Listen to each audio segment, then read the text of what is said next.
Irio cia Mugikuyu rucine ciarĩ ngwaci. No kũringana na ũrĩa mahinda marathie magicenjagia thikũ ici tũrarĩa mugate. No muthenya wa umuthi njerete kaunti ya Meru ngamenyio tũkũrĩa ngwaci no mugate-inĩ. Tũkũmĩrĩa atĩa? Niĩ njĩta Mũciri FM Mũrĩmi Digital. Tabarĩra yaku ya Kayũ ka Mũrĩmi ĩkoumagara ĩgatuĩkania ng'ongo o kinya kaunti ya Meru. Na nĩ Meru mwena ũrĩa ũtakoragwo na mbura nyingĩ. Ngacemania na andũ gũkũ mareita Friends of Meru Society. Nĩ gĩkundi gĩa SACCO manyitanĩte marĩme ngwaci digital. Ngwaci ici digital rĩ tũgũthomithio nĩ mũthuri ũrĩa etagwo na Mũtembei na agũtũgeithia na kĩmĩrũ. Mũtembei. Muga. Ikwega. Muga kare. Ikwega. Haya, nataka uangalie kamera yako, usalimie kwa Kimeru, wakaribishe, ukaambie hapa ni wapi. Mimi nimeambiwa ni Meru uko mbali, alafu hebu tuambie ni wapi hasa.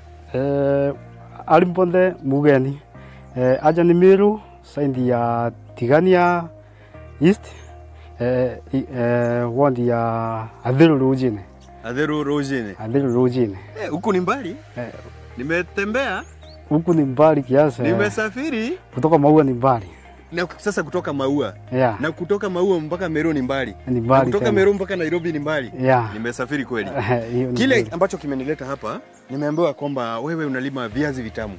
Ni kweli? Ni kweli. Na hivi ndivyo viazi vitamu. Yeah. Hebu tupe historia yako kama mkulima kabla hata tuje kwa viazi. Ulianza ukulima vipi na ule ukulima ambao umekuwa ukilima umekuwa ukikupa faida? Ukulima wenye nilikuwa na lima ulikuwa ukulima wa nyanya, ukulima wa melon. Isipokuwa ukulima wa nyanya na ukulima wa melon kuna challenge. Sababu ya most cases inatumia riba mingi, pia inatumia mandao mingi. Inataka wewe inakuwa kazi yako ni kuweka pesa. Ni kuweka pesa ndani, kuweka pesa, kila wakati ni pesa unaweka na kazi nyingi? Yeah, na kazi mingi sana. But ndio nilikuja kuangalia baadaye nikaona ngwashi ndio iko na production cost yake iko chini. Ulipiga hesabu. Wewe ni mkulima mwerevu wewe? Yeah, unapiga hesabu, ukipiga hesabu unaona kulima kwa ngwashi ni rahisi kuliko kulima wa nyanya. Na ukulima wa melon, ukulima wa popo, ukulima wa ngwashi uko chini. Kabla tufike pale katika huu ukulima, sababu ningependa utupeleke hatua moja hadi nyingine. Hivi viazi ni vipi, kwa nini ukachukua hivi na sio vile vingine? Lakini kwanza nataka kujua nyinyi kama watu wa eneo hili, ni changamoto zipi ambazo huwa mnapitia katika ukulima wenu? Sababu nikizunguka Kenya kila mtu anasema specific challenges kwetu ni hivi. Hapa kwenu ni nini? Saa ile changamoto yenye tuko nayo kubwa sana ni maji. Maji imekuwa kidogo. Na so hiyo ndio the most changamoto ile kubwa sana.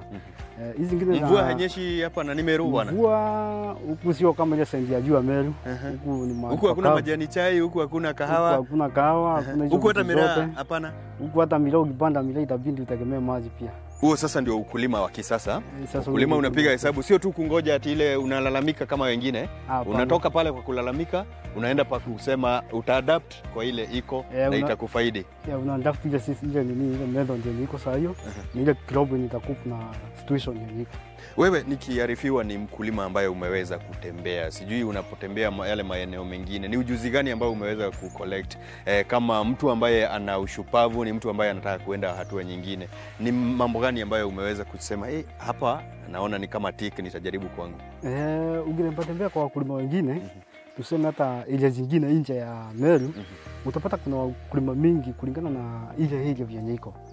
So kuna ukulima tofauti. So kulingana ukienda kwa mpaka ile kitu yenye tutaangalia ujue watu wanakaa aje. Ile kitu yenye na lima ni nini na baada ya hapo unapata faida gani. Na pia unaangalia mmea yenyewe. So nimeenda mahali kwingi nikaona wakulima wanalima but most of the time unalima unapata hauna anything. Sababu ya cost of production. Wewe ni mkulima wa hesabu, mkulima wa kitabu. So mpaka sangine mali nyingine nikatembea nikapata mkulima mwingine pia naye anajua hizo kupiga hizo hesabu, so at least nikapata. Kabla tupeleke lazima iwe ni ile certified quality. Ni mambo gani sijui labda nyinyi kama friends sijui kama kuna mafunzo mmepitia, sijui kuna mambo mmefunzwa mkaambiwa ya kwamba mkifanya hivi quality itakubalika ile inayohitajika, sababu naambiwa hiki kiazi kitamu kina ngwashi inatengeza mkate. Na hapo ndio tunaingiza mambo ya kale na mambo ya kisasa. Ngwashi inakuwa improved nayo inafanya validation, tunakula mkate wa ngwashi. Si unaona masaa tunasonga na mbele? Ni quality gani ambayo mnahakikisha vipi ule watu wa friends zangu walitufunza jinsi ya kutoka kupanda mpaka mpaka kutafuta mbegu. So kutafuta mbegu ya ngwashe ni mimi najua ni mureo. Mureo ndio hii, mureo hii. Ni mureo mbata. Hii unaniambia kwamba ati ina tofauti na ile nyingine wewe unapelekea kondoo wako wetu? Iko na tofauti sana. Gani? Kwa ngwashe kuna variety different sana. Kuna hii ya production ya ngwashe yenyewe, hata kuna ya ng'ombe. So unaweza angalia na kuna ile ya kienyeji.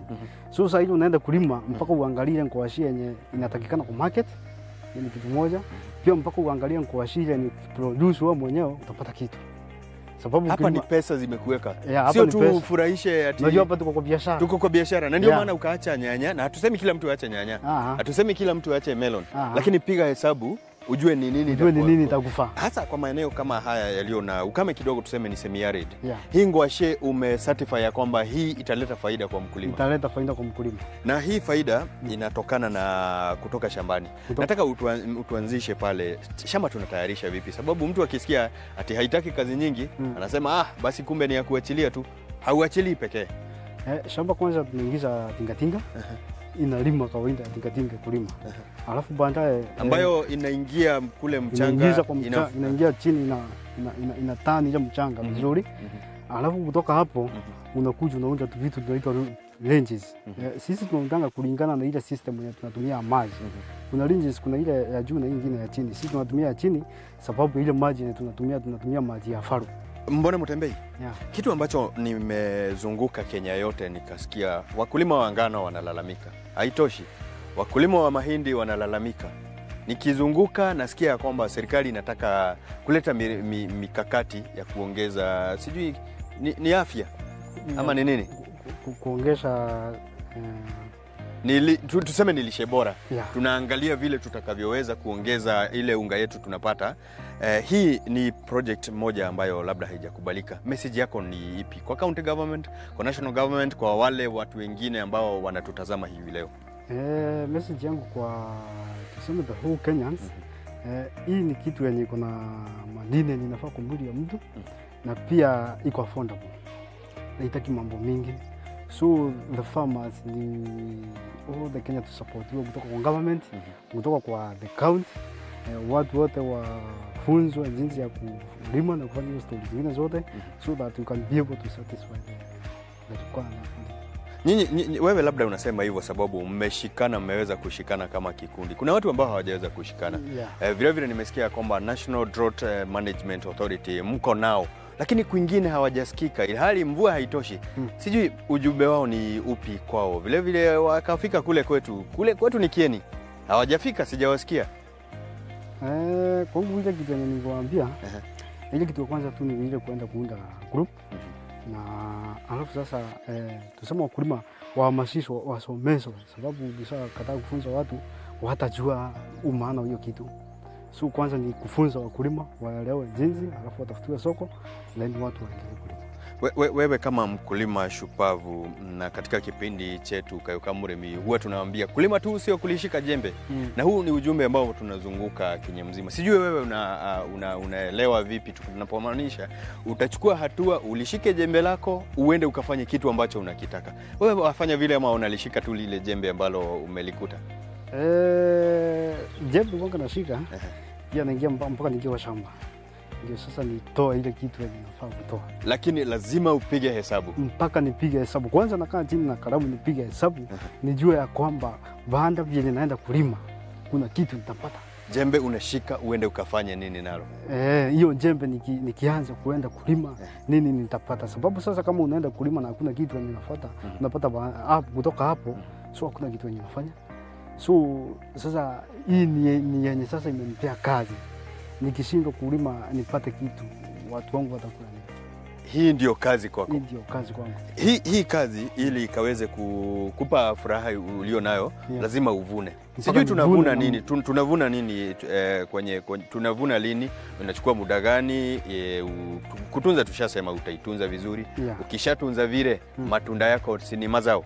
Ile kiazi utatukua unatoa, tunasema kwa kama quarter acre ama half acre ama kwa 1 acre utatoa kwa kilo. Waliniambia ama nikizunguka hivi wananiambia watakununulia kwa kilo. Utatoa kilo ngapi kwa eka gani? Kwa tuseme kama 1 acre, kama umetunza tu vizuri viazi zako utatoa kitu kama 15 tons. 15 tons. 15 tons. Na tunasema ni muda gani? After 3 months. After 3 months. Yeah. Nataka tupige hesabu kidogo. Kuna kelele nasikia huko. Haki na hii mi wewe inanichanganya. You know me Osama. Nataka tupige hesabu hiyo ile kidogo. 15 tons. Na kwa kilo moja ni shilingi ngapi? Ni 50 bob. 50 bob. Yeah. So nataka mtazamaji wetu apige hiyo hesabu, Yeah. aone kwa nini tunang'ara hivi tukisema hapa kwenye mchanga kuna hela. Kuna hela. Na sasa tukimalizia, naona shamba lako sio tu ngwashe. Yeah. Kwa nini ukafanya vile? Hii nayo ni nini? Ama ni maua haya? Ni mandizi. Niko na mandizi na niko na pupu yenye nimechanganya. Sababu kuchanganya kitu moja ile the cost ya production pia inaenda chini, sababu ile maji ninatumia kwa ngwashi inakunywa na nini na ndizi na popo. Kwa hivyo popo haizuii ngwashi yako kufanya vizuri. Popo hainterrupt na ndizi yako haizuii ngwashi kuendelea vile inafaa kuendelea.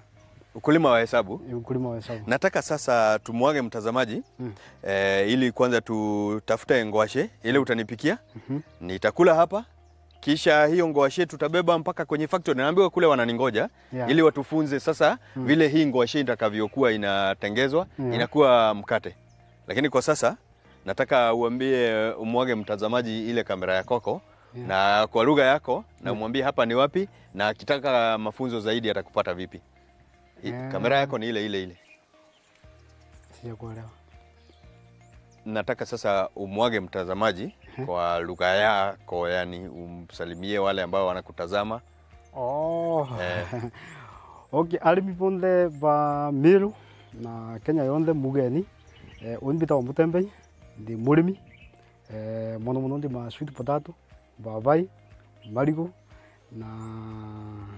na nyanya in some cases. But club the main in Nkwashi. Yeah. Ikwashe ndio tutachimba hapa. Niende nayo nikule hapa na kisha nivuke mpaka kule kwenye factory. Asante sana bwana Mutembei. Na mwirori wa Kameme TV ndakora muthenya wa muthi turare mainkwashe na twina Mutembei. Kwa hivyo nitatembea hata mimi kwa shamba lake tutengeneze ikwashe ili mpaka tuende kule kwa factory. Usiende mbali, tutarejea hivi punde kwa Kemeru.